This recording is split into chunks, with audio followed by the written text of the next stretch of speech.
Welcome to Out Loud with Rob and Rachel. This is what happens when two ADHD brains come together and think out loud. Hello, everybody. Thanks for joining the Out Loud podcast with Rob and Rachel. How you doing today? I'm great. Welcome back, everyone. Thanks for joining us. Yeah, so it's been a lot of fun doing a podcast. And the other day, I shared a post on my personal profile about Shrekking.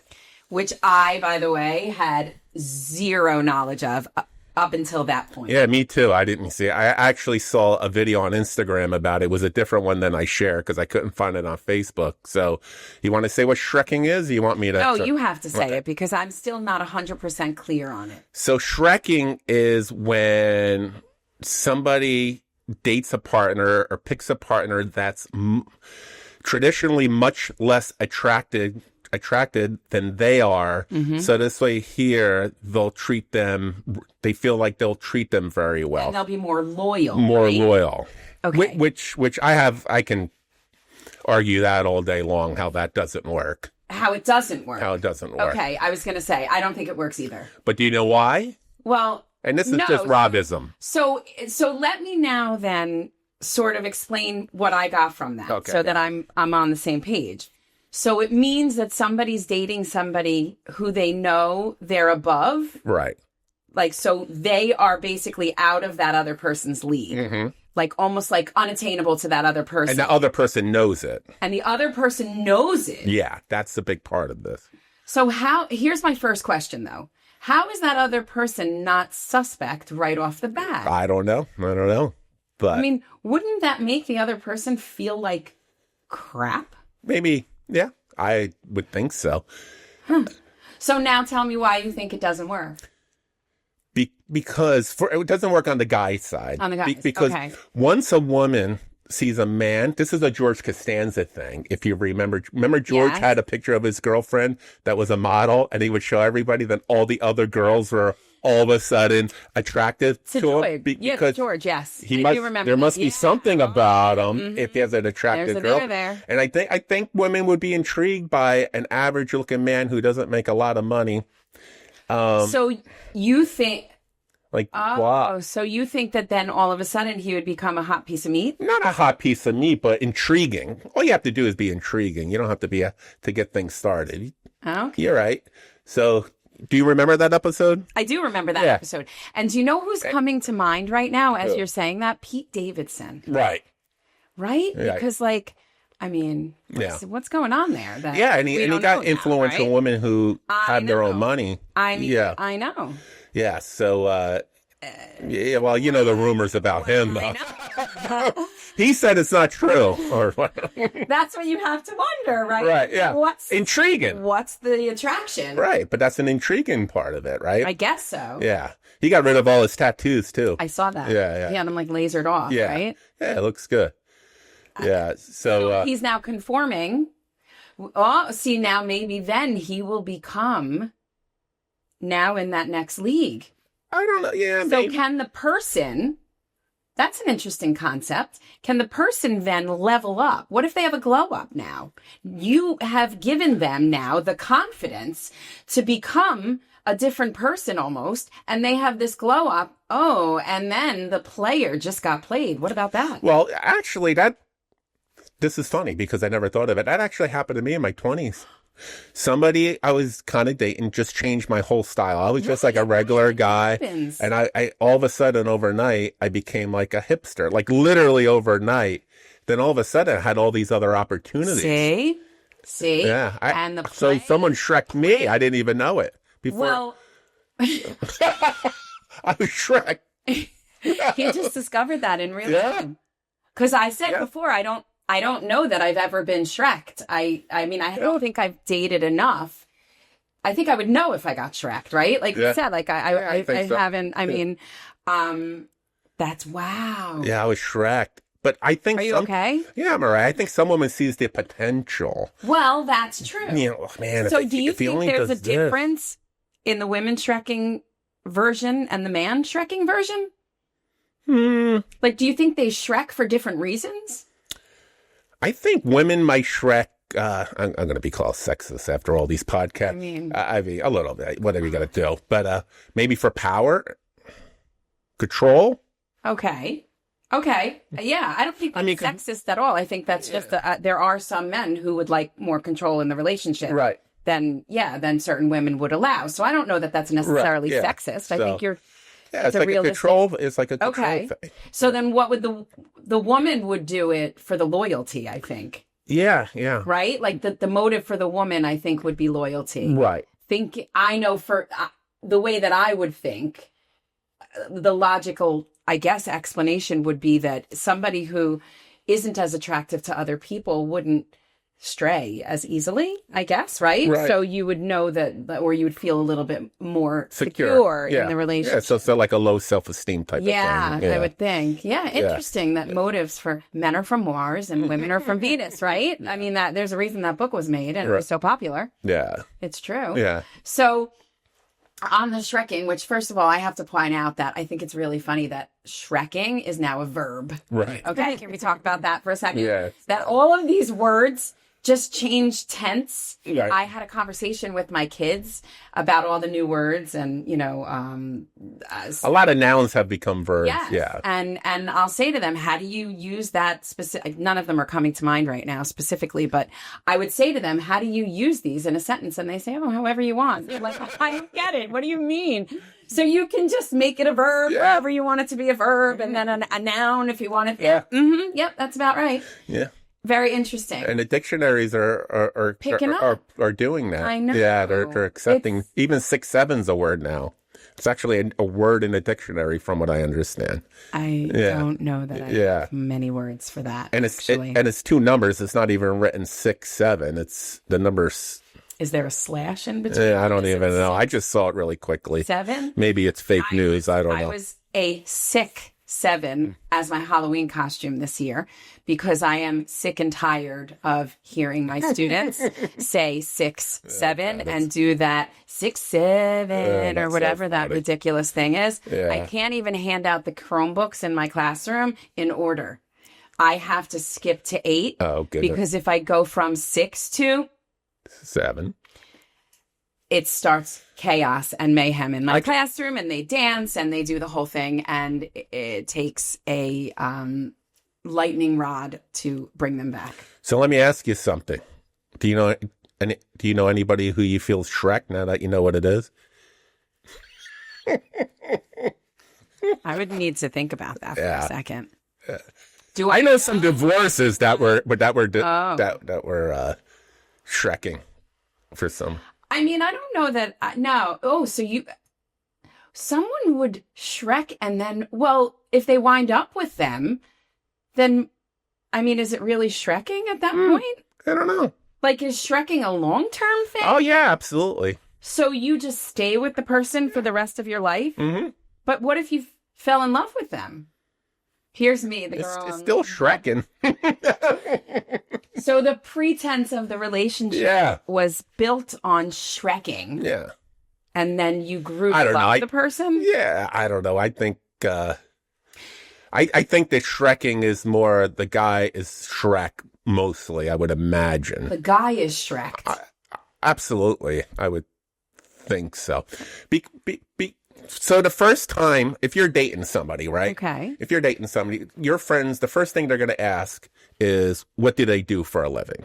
Okay. Right? If a single guy is dating somebody, the first thing they ask, what does she look like? Right? So that's why. So, yeah. So if, it's, you never noticed that? I mean, I don't care I don't give a shit what my friends are dating, my guy friends are dating somebody, what she does for a living. Like, it's like, what does she look like? You know, like that's the first thing that comes to mind. I mean, yeah. Men are from Mars, women are from Venus. Okay, go on. Do you know why that is? Men are from Mars, women are from Venus. No. Why you would ask? Because men are visual, right? No, women are visual. Really? So then what? Right? No, it's not that. It's because no matter who we date, like a man dates, we feel like we're never going to be a part of your money anyway. If you're making less or more, right? It's like, what? Yeah. Yes. Right now, I'm the emoji. Yeah. Right. So it doesn't make a difference to us. If Beyonce worked at McDonald's. Wait a minute. I have to process that for a second. So the man says or thinks that no matter what you do or how much money you make, you're never going to be a part of that money? Yeah, it's not ours, even if we're married. I need to know why. Can you explain that a little bit? It's just again. Rob's married. I've never been married, so this is so intriguing to me. It's just societal. I mean, we're expected to pay for dinner, and I agree with all that. Like that's a chivalry, right? Would you say that's a little bit chivalry? Yeah. But I'm a traditional. So still, am I. Yeah, absolutely. 100%. If a married couple lose their house, no one says the woman should have worked harder. It's why didn't the man get his act together? Like there's different social pressures for a man than a woman. You know what I just saw interestingly on the do you agree with that? There's different societal pressures for a man than there are for a woman. 150%. Right. I absolutely agree with you on that. You can't. That's not deniable. But on the flip side of that, I just saw something that said, why are men never called working dads? Right. Why is it always just working moms? Yeah. So that's the other side of that, actually. Yeah. That, like, why are moms always supposed to be the ones that are in charge of, like, the household and all of that? Yeah. Why is it just a societal assumption that the woman is the keeper of the house and the man is the keeper of the finances? Well, women call themselves that. You think? A lot. Oh, absolutely. A working mom. Yeah. Oh, I see. Yeah, like I can't call myself a working dad. I'll be made fun of. Yeah. Right? Yeah.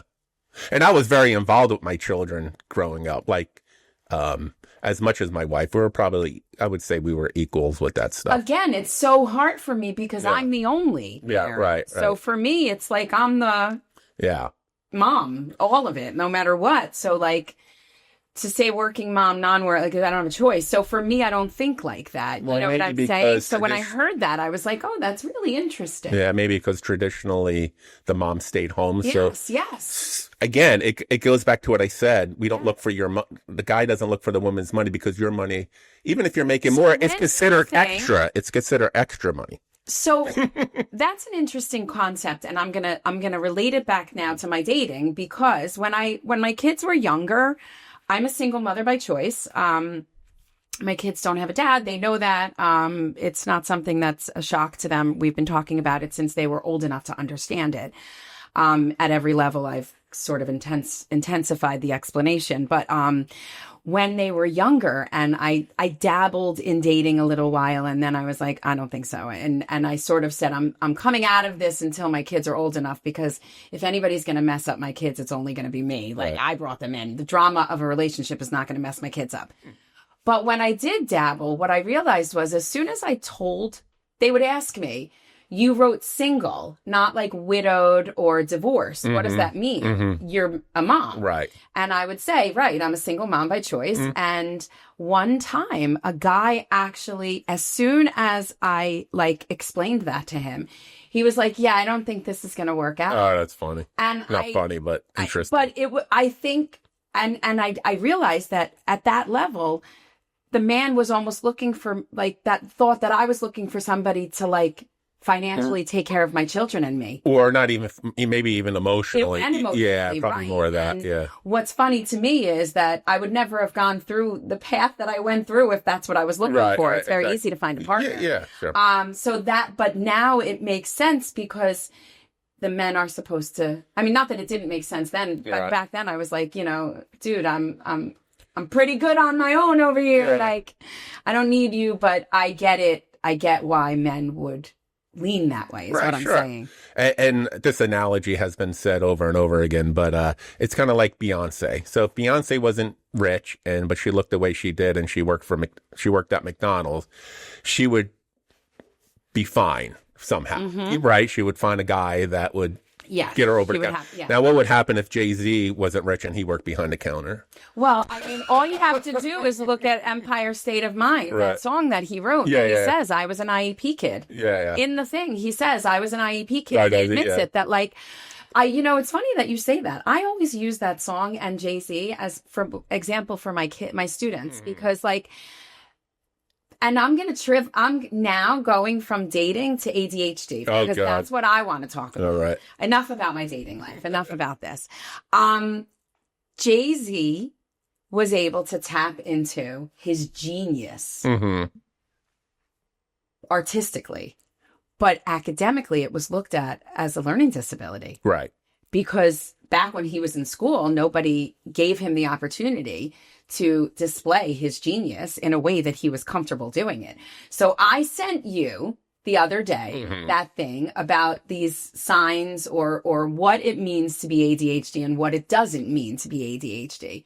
And we started a conversation because you didn't really know that that's what it was. Yeah, I had no idea that was ADHD. While you're doing that. And then you explained why. You had no idea when I said it to you. No, I had no idea I was ADHD. I just thought I was a little different. And then Rachel just would mention it once in a while that you're totally ADHD. And then when you reread the text, it's like, how the hell can anybody follow it? But you do a pretty good job. But I'm all over the place too with text. Yeah. You are. Yeah. And conversation because I'm the same exact way. Right. But I'm not an expert on ADHD. No, either am I. But I will be soon. I know. I was really, yeah. Which is such an I'm an expert on ADHD introversion. Trait, by the way. That is an ADHD trait, wanting to know everything. Yeah, I'll know everything about it. Whatever it is that you are interested in. Yeah. And so I sent Rob this thing. And it's an introvert trait, by the way. What is an introvert The same trait? thing. Like. Well, very often people with ADHD are. I'm an introverted I'm an extroverted introvert, right? I can do very well in social situations. You would never know it if you don't know me, that I love to curl up at home and I could never leave for days and I'd be okay with that. Right. Yeah. I could shop by myself. I can eat at a restaurant by myself. Like I'm totally okay with being alone. I love eating alone. Yeah. I've gone away on vacation by myself. Yeah, I would do that too. I have no problem doing any of that. I mean, I don't think that I could have survived as a single person for this long without doing that. But what I wanted to say, this one thing, so I sent Rob this list of traits that are very common in people with ADHD. And you wrote me back that number 5. Yeah. A lot of them. 5 was just spot. So, and I'm going to read to everybody what number 5 says. Number 5 says that ADHD people are wired for risk and reward. ADHD minds, and this is from Business Logics. It's not a plug or anything. It's just something that I came across looking for ADHD resources. ADHD minds lean towards risk-taking, vision, and bold decisions. That's why many entrepreneurs and innovators have ADHD. They struggle in rigid systems, but excel at building their own. And your immediate response was, I could never work for someone. Well, yeah, I don't think I'm even hireable in a way. Yeah, I think now I am. When I was... That's so... Now, the reason why I get involved with certain things locally and politically is because there's somewhat of a team and you're bounced off ideas. So I think as I kind of matured a little bit, it took a while that I like that. So yeah, the team aspect of it? Yeah, I never like to be, I don't like being told no. No is a very bad word. And we talk about this, you experience it. And it happened to me when I worked for a company, because I did for the first 13 years, was that I would come up with an idea. Yes. They would shit on it. And then 2 months later, somebody else would come up with the idea. It happens. I cannot tell you how many times over the course of my career in education, somebody else has rode the coattails of my idea and smelled like a rose. That is glistening in the sun for the district to see. And you know how obsessive I get, like with drone laws or something, right? I won't fucking let it go. I know. And it'll be my life mission. Well, that's the ADHD to part. ruin you. Well, like it'll be my life's mission. And why? Why? What do you think that drives? Because, do you think that's the ADHD part of it? Like no, that's part of it, or do you think? So it's weird. I have a different view of justice, right? When like I am definitely for justice, but it might be a little bit different than, it's not a social, societal thing. Okay, it's not socially acceptable. No, it's not like a social science type of injustice. You know, it's just injustice when the taking credit thing really aggravates the hell out of me. But yeah, so. And I can be a strong, I'm only really a bully when I know I'm right, which is not that often. I listen. But once you start... Why, you're not that right often? You're saying you're not right that often? Well, that's just a humble thing to say. That's wrong. He's actually wrong. You are wrong about that, which is ironic. You're right about a lot of things. Right. You know a lot of things. You've taught me a lot of things he reads a lot. I know you're humble, but you deserve that because you've enlightened me to many things since we began this journey. So definitely. I don't mind attacking someone very hard. If you're confident about what you're talking about. Yeah, right. Mm-hmm. Yeah. And but in my 35s, I would argue everything. I told you what my first principal said to me. Why you have to come into my office like a hurricane? Yeah. I didn't know how to control my ADHD for a very long time. Yeah. And it hurt me in my life. Definitely hurt me. Yeah. I think later, only in the last, I'd say, maybe 7 or 8 years, have I really said, okay, this is what it is. Right. And let me see how I can channel it better. Right. I mean, there's no other way for me, that's the way it happened. Well, that's happened to me about introvert. Like, I didn't understand why I hated holidays, hated Christmas, like hated Thanksgiving. And I was always around the people I love. Right. Right. And I could never understand why. I always thought it's from my childhood. I lost my mom young. But then that's exactly what I would have said. That's where I was leaning. So then, but at one point I was like, no, that's not, I'm okay with all that. So it's not that. I don't know what it is. And then, I came up with, somebody posted a blog when blogs were even more bigger, about introvert, and I read it. I was like, holy cow. Like, it just... And you were checking the boxes? Yeah, and I read, like, I literally, up on my shelves right here, there's probably 7 books on introverts. Lots of books up here. You guys can't see it. Maybe one day we'll...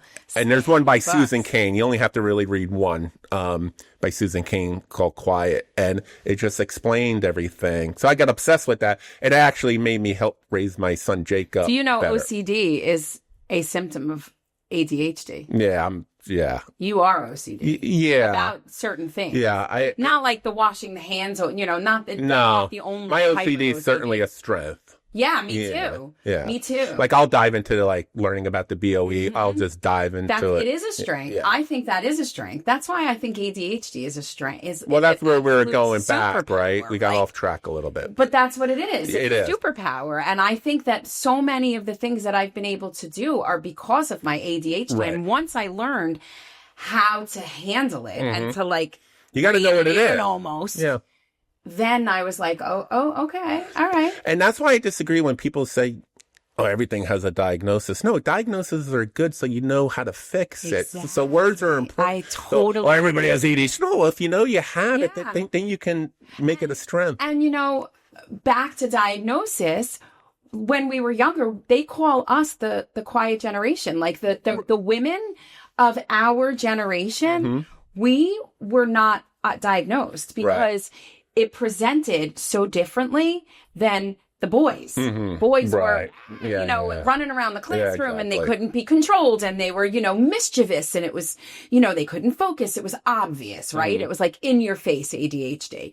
But the girls were quieter and unfocused and sort of daydream. And, so they were called lazy or really social. Right. Or, just unfocused and you're not really into school. Yeah, that's interesting. I never realized that. Yeah, how it's when different.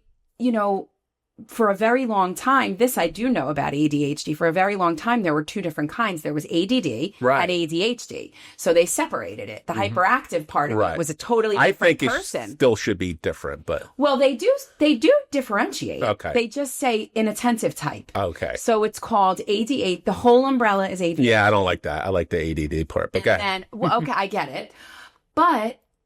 don't you think you're hyperactive about certain parts? Like, I know that even though I may not always be hyperactive, there are parts of me like that 0 to 60 about certain things. Sure. Like that is for me, a hyperactive aspect of me. I'm not always like that.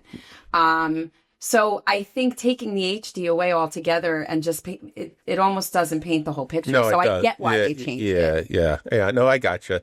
There's a going back to the strengths. There's a great book by Malcolm Gladwell. I forget if it's called Outliers or David and Goliath. That's both of his books, but one of those books talk about this, and the book is both titles will really work with what I'm going to be talking about.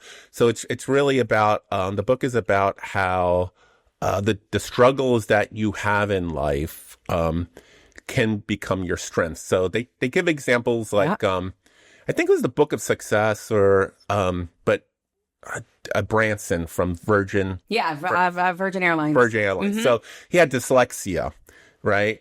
And he credits, so what happens is when you have a hard struggle when you're younger, you develop these skills that kids who don't have these type of struggles can't develop. You compensate. You compensate. Absolutely. And but what's interesting, Richard Branson credits a lot of his success because of a lot of his struggles. Okay. But when they ask every single person if you would have the same thing for your children, these struggles with the success, they say yes. They say no. Because that's how much of a struggle it was for them. That's how much it impacted them. Every single one. Isn't that amazing? I guess. Like a speech issue or anything. Yeah. Yeah. So every single person. Wow. Really, sounds like David and Goliath, actually. Yeah, that's more of a David and Goliath thing. That makes me think about, like, I've done a lot of work with individuals with autism, and people always, not always, but there's very often, like, if you could cure your child's autism, would you? And that's such a hard question to answer because it changes who your child is, right? Like some of changes the most, who you are. Right. Some of the most amazing people I know have autism. Right, of course. And their autism is part of what makes them unbelievably amazing human beings, And right? a lot of it's undiagnosed as adults. We can talk. Right. We've talked about that before also. Autism is a spectrum disorder, and many people have not been diagnosed. And they don't realize. Right. Yeah.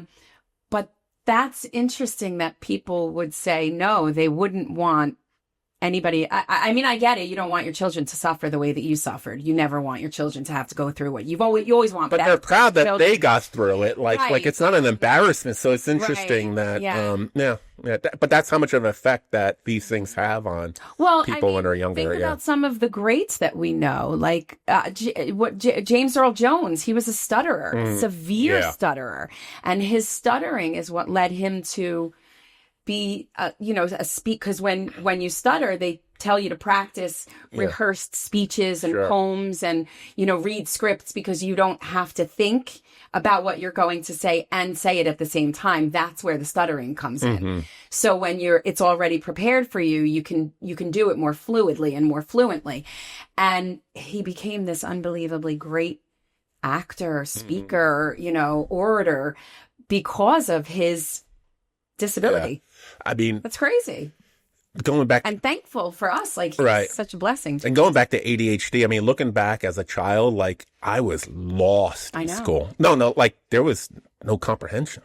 It was fucking terrible. And they didn't help you at all? No, I was just like, I would hear somebody. That makes me, as a special educator, so. I would hear somebody talk and have no idea what the hell they're saying. There was nothing until college because I started taking things that I was more interested in. That's what the problem is. College, I was fine. College is when I enjoyed learning. That's why, and honestly, I know we've talked about this, and I know this is where I become very passionate with the Board of Education. You become more passionate in certain aspects of the Board of Education. I become more passionate when it comes to curriculum. And you made me calm down with my thoughts. Well, but because for me, it's about, I know I did so poorly in our school districts, schools. I almost failed out. Like, I literally was the bare minimum achiever. I was, my parents called me an underachiever. I wasn't an underachiever. I was really ADHD. And I was ADHD in a traditional learning setting. Sure. I didn't know how to take notes. I didn't care about what we were learning about. Yeah, same here. When I look back on it, the only classes that I truly remember are the ones that I was really interested in, or the ones that were taught in a more differentiated way. Humanities, psychology, my music class, industrial arts. I loved those classes. Yeah, that makes a lot of sense. Mr. Hamley, I loved all those classes, Mr. Michaud, because they didn't just stand up and lecture to us, and we were then required to decide what was important to write down, right? Right. I have no idea. Don't leave me, or at that age, to decide what was important that's coming out of your mouth. I don't know how to do that. Yeah, that's interesting. I was the same way. And that's why. Yeah. That's why you didn't pay attention. Or one of the reasons why. And that's what people don't get now. Like, we can't go back to that traditional way, especially now. These kids don't learn that way. Right. They don't learn that way. You know, the funny thing is, too, that I didn't realize until my 30s that the only way I learn is from reading, not listening. And that was a big revelation for me. Like, so when I started reading at 30, like, so I always read fiction books. You don't really learn from fiction books, right? And I was a creative writer. Now we do. See, that it's gotten better from that. Now a lot of the curriculum is fiction. No, I'm sorry. I don't like fiction books, but that's what I was forced to read. Yes. Right, yes. right. And like you get a book, you read a fiction book. It is all fiction books. And I don't have much of suspension of disbelief. Like, that's not in me. Like, I don't want to pretend that someone's flying on a magic carpet someplace, right? So it was so when you read, that's an introvert thing. You don't get, but that's an introvert the imagination aspect of it. You can't get into. Well, introverts think reading fiction is a waste of time. And every movie I watch, if it's not nonfiction, it could be. It's based on a nonfiction. But so I didn't realize until I was 30 that, holy crap, I can retain everything from reading. So what happened was I went on this reading. I used to read 25 books a year because I was just learning. It was just sponge. You were like a sponge. A sponge. Everything was just boom, boom, boom, boom. Yeah. When I start every class, and even as a college professor, I ask them what kind of learners they are. Yeah. I want to know how you learn best. And I always deliver instruction with that in mind. I will always do that because I always say to my students, no matter what grade they are, no matter what age they are, no matter what year in college they are, that I'm going to teach you the way that I was not taught. Right. Because it was so detrimental. Yeah. Me too. And my college career was now, I mean, of course but again, then I look back on it and I'm like, maybe it was all part of the ADHD. Like, when I got to college, I was like a social, oh my God, I barely went to school. I barely went to class. Yeah. I mean, I hung on by the skin of my teeth. It took me a long time to finish undergrad. But then when I got to my master's programs, I got a 4.0 in both of my master's degrees. Yeah. You know why? Because I took my classes online. And I worked at my pace. The way that I knew how to work. And I had to extrapolate the information. So I was able to use what I knew were my strengths at that point, and it worked wonders for me. I would have been under the correct supervision. I would have been much better being homeschooled. Interesting. Yeah. I didn't need the social aspect. I was a good athlete, whatever, even kickball. Like, after school, I wouldn't need the social aspect in school. Hurt me, if anything. Wow, because, me too. Because I absolutely agree. I couldn't retain. But if you would have said, Rob, okay, go in a room and read this, I would have been much better. I think I would have excelled being homeschooled. But with the proper supervision.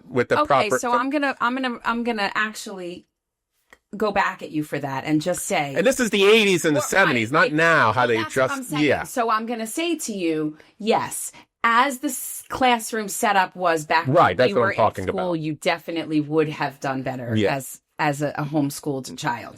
But if the system was prepared and worked for the kids rather than for themselves, then you wouldn't need to be homeschooled. And that's I think the problem now is that we're still trying to have the kids meet us rather than us as a school system meeting where these kids need to be. And I know that people will say, oh, but the kids are whatever, everything is an issue now. But I don't know that that's necessarily any different than it was back then. I think we're just more aware of it. Yeah, we're aware. We're more accepting. I mean, I can look back and point out quite a few students who I went to school with who were autistic. Right.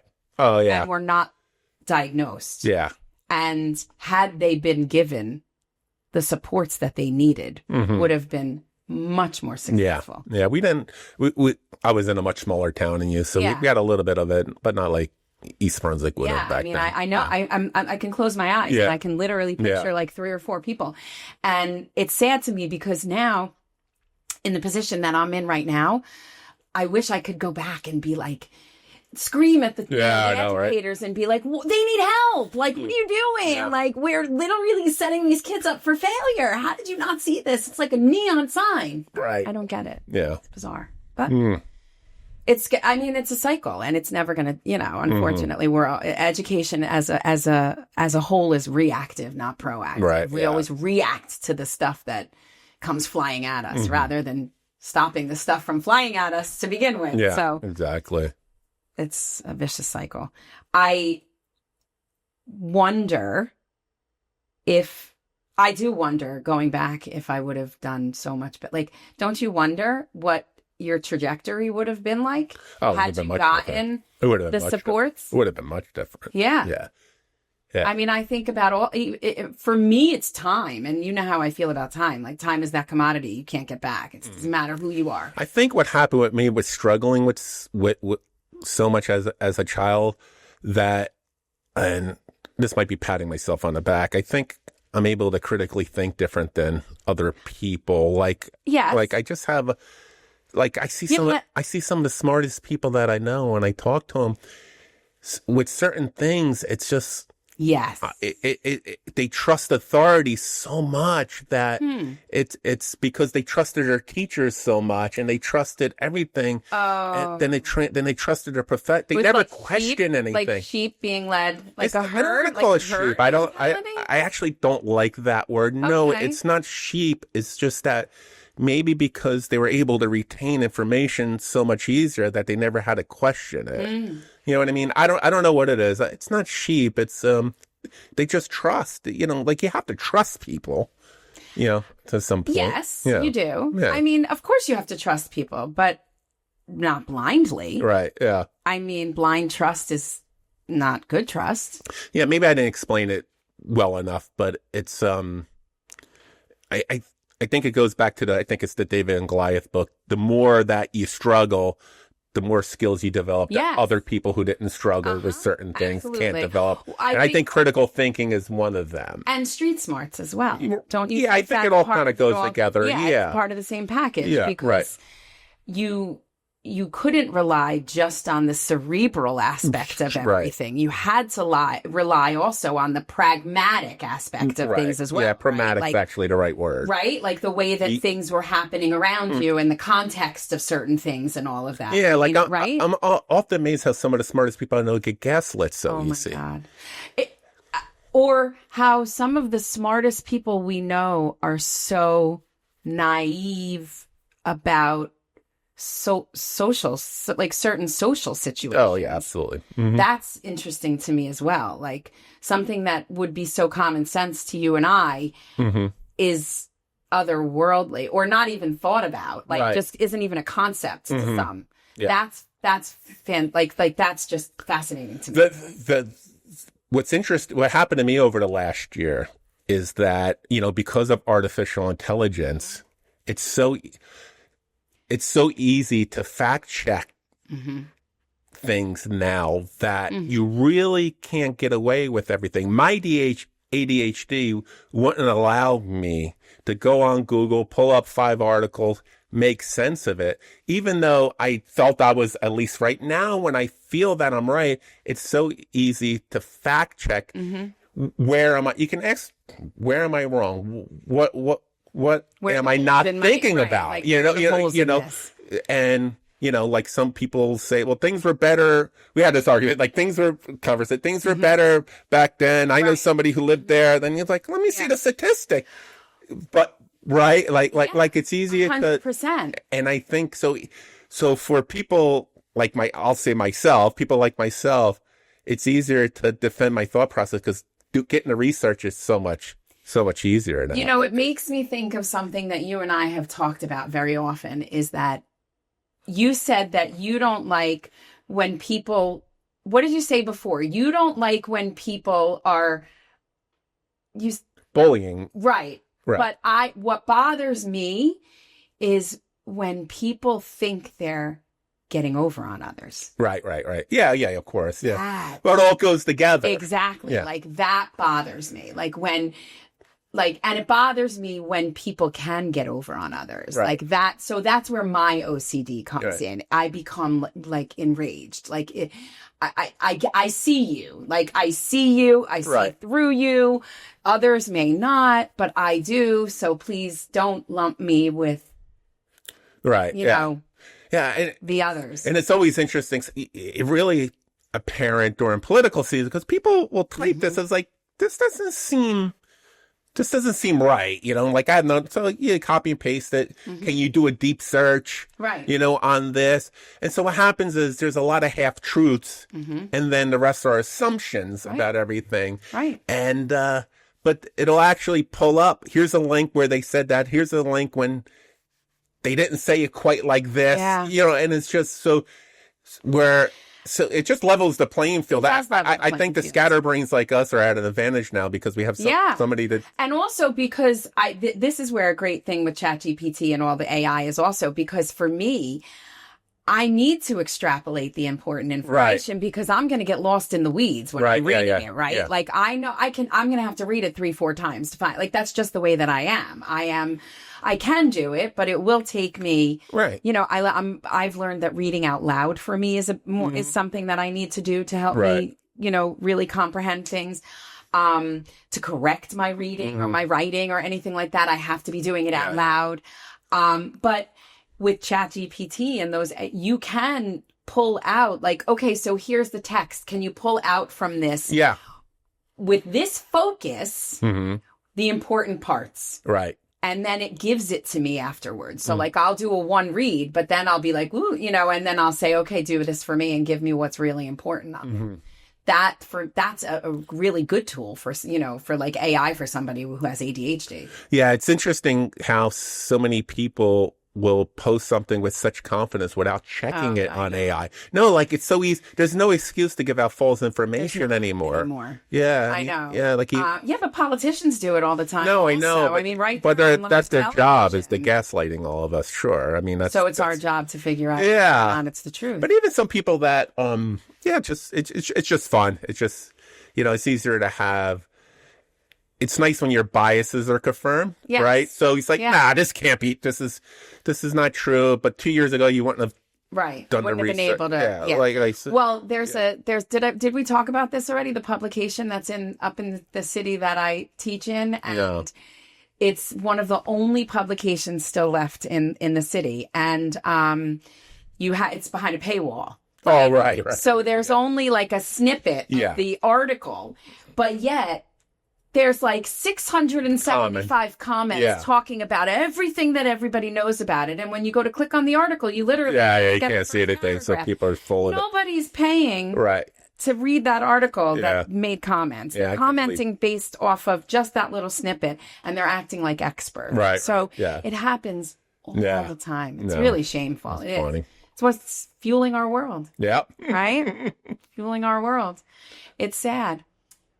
So on the, we're talking about how we comprehend information and learn and all that. But what I have found as an adult, as I've gotten older and realized how my ADHD really fuels my life, is that I need to find many different ways to fuel my dopamine. Oh, yeah. That's dangerous. Right? But productive ways of fueling my dopamine. And I honestly feel like this podcast is one of them. All right. Well, I think we covered it all today. I do want to say one thing, and I'd love to reach out to our listeners and see if we have 2 more chairs over here that you never see, but we are welcoming anybody who is a dopamine expert, an ADHD expert, to come on and join, because we would love to shed some light on some of the topics that we've sort of talked about, some of the struggles that we have, the struggles. Both of my daughters are ADHD.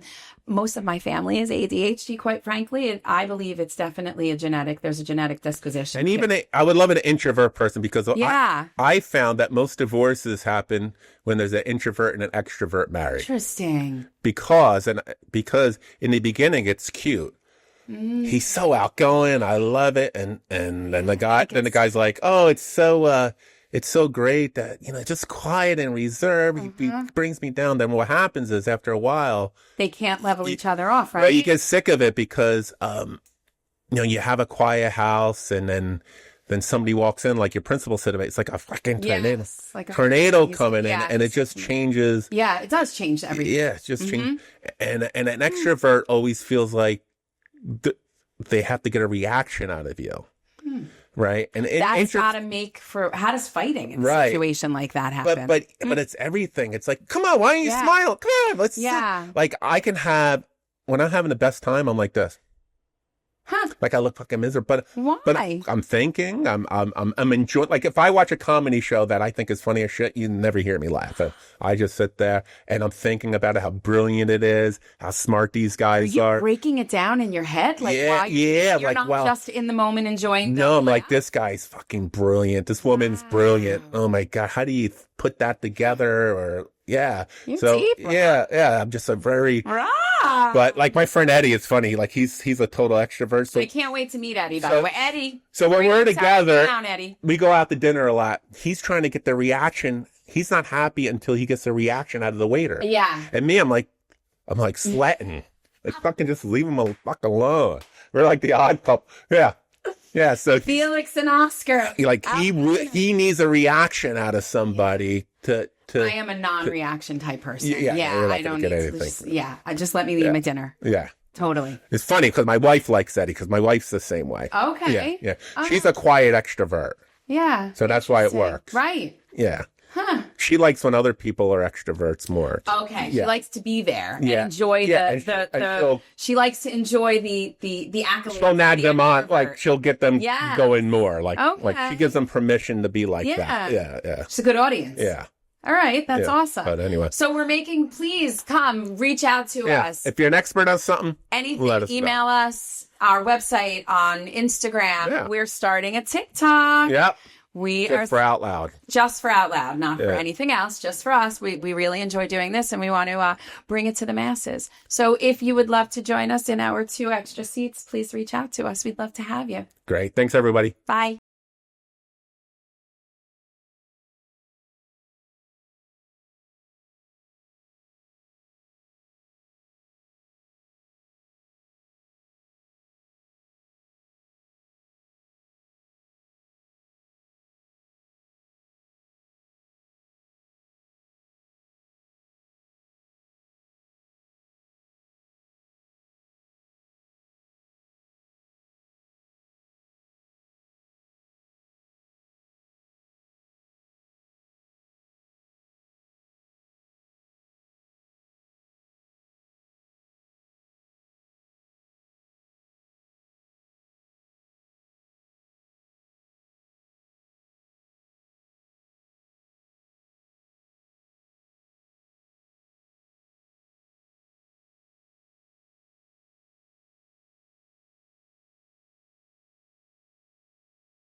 Posters.